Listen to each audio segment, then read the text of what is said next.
अभी वर्तमान में हमारे साथ वाराणसी के काशी क्षेत्र के क्षेत्रीय अध्यक्ष दिलीप पटेल जी मौजूद हैं। हम इनसे जानने का प्रयास करते हैं कि एसआईआर फॉर्म है क्या। तो सर, सबसे पहले आप बताइए कि एसआईआर फॉर्म है क्या। देखिए, एसआईआर स्पेशल इंटेंसिव रिवीजन यानी कि मतदाता सूची का गहन पुनरीक्षण, हम दूसरे शब्दों में कह सकते हैं मतदाता सूची का शुद्धिकरण।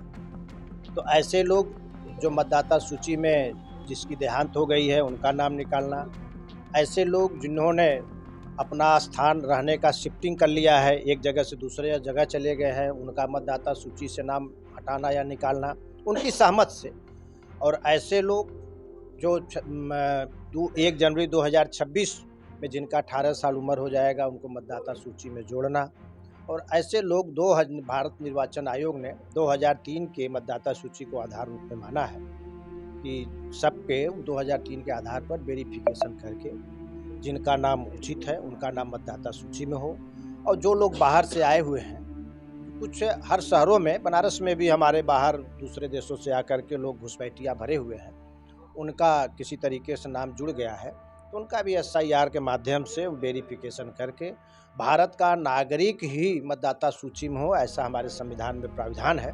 तो एसआईआर के माध्यम से यह कार्यक्रम चल रहा है। जहाँ तक भारतीय जनता पार्टी के लोगों का है, भारतीय जनता पार्टी संगठन के लोगों के सहयोग के लिए लगे हैं कि एसआईआर में सबका नाम मतदाता सूची में जो योग्य हैं, जो मानक को पूरा करते हैं, जो भारत के नागरिक हैं, उनका नाम जुड़ जाए। इसी निमित्त आज इस मंडल में, रामेश्वर मंडल में आज बैठक थी और भारतीय जनता पार्टी के कार्यकर्ता बूथों पर लगे हुए हैं लोगों के सहयोग करने के लिए, जिससे लोगों का मतदाता सूची में नाम जुड़ सके।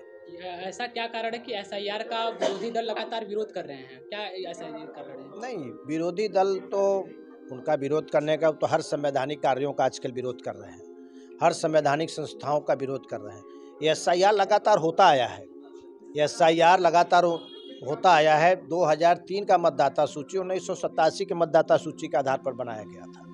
अब जो 2025 में बन रहा है वह 2003 के मतदाता सूची पर। लगभग हर 20 साल पर हमारे देश के अंदर एसआईआर यानी मतदाता सूची का शुद्धिकरण का काम चलता है। उसी क्रम में यह मतदाता सूची का शुद्धिकरण का काम चल रहा है। इस बीच में बड़े पैमाने पर घुसपैठिया हमारे देश में आए और गलत तरीके से, फर्जी तरीके से लोग मतदाता सूची में अपना नाम जुड़वा लिए हैं। उनको, ऐसे लोग जो भारत के नागरिक नहीं हैं, उनका मतदाता सूची में नाम ना हो, जिनका देहांत हो गया है उनका मतदाता सूची से नाम हट जाए। कई लोगों का कई जगह 1-1, 2-2, 3-3 जगह नाम है तो उनका मतदाता सूची में एक जगह नाम हो। इस निमित्त एसआईआर का कार्यक्रम प्रारंभ है, यानी मतदाता सूची का शुद्धिकरण का कार्यक्रम। अभी अखिलेश यादव प्रेस कॉन्फ्रेंस करके कह रहे हैं कि यूपी से लगभग 3 करोड़ लोगों का वोटर लिस्ट से नाम गायब हो जाएगा। क्या ये कोई सत्यता है कि केवल हवाबाजी कर रहे हैं वहाँ की? अखिलेश यादव के यहाँ कोई अलग से डाटा आया होगा तो जानेंगे। हम लोग तो भारत निर्वाचन आयोग जो डाटा जारी करेगा उसी से हम लोगों को जानकारी होगा। लेकिन ये उनका, बिहार में भी ये लोग, राहुल गांधी और विपक्ष के लोग, इंडी गठबंधन के लोग अनावश्यक आरोप लगा रहे थे। एक भी भारत का मूल निवासी या भारत का नागरिक बिहार में कहीं भी ये नहीं कह पाया कि हमारा मतदाता सूची से नाम जुड़ गया है, कट गया। विश्वास करिए, उत्तर प्रदेश सहित देश में जहाँ भी एसआईआर होगा, जो भारत के नागरिक होंगे उनका एसआईआर के तहत मतदाता सूची में नाम अवश्य होगा। देखिए, अभी हमारे साथ मौजूद थे क्षेत्रीय अध्यक्ष दिलीप पटेल जी ने। इन्होंने बताया कि किस प्रकार से एसआईआर से भारतीय नागरिकों को लाभ प्राप्त होगा। बने रहें उत्तम सवेरा।